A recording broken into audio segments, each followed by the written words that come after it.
This is your own world of news, analysis and exclusive informations. This is the great world. The great world. The great report.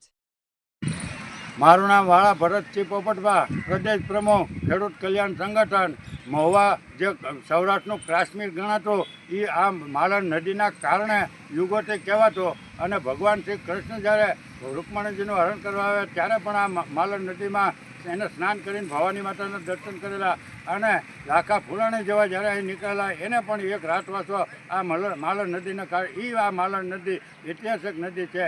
પણ કેશુભાઈ પટેલ મુખ્યમંત્રી હતા ત્યાં સુધી આ નદી પવિત્ર, ચોખ્ખી અને સારી રહી. કેશુભાઈ પટેલ ગયા પછી એક પણ નેતા, એક મુખ્યમંત્રીએ કે ધારાસભ્યએ આ નદી ઉપર બિલકુલ ધ્યાન દીધું નહીં. અત્યારે મહુવાની આ માલણ નદી છે એ ગટર, ગંગા અને ગંદકીનો એક સામ્રાજ્ય ખડકાઈ ગયું હોય.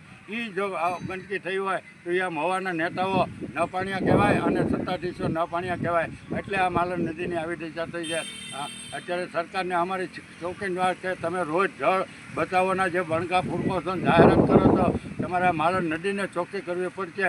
અત્યારે આપણા ગુજરાતના પાણી પુરવઠાના મંત્રી છે એ કુંવરજી બાવળિયા છે, અને કેન્દ્રના મંત્રી જળ શક્તિના છે એ CR પાટીલ છે.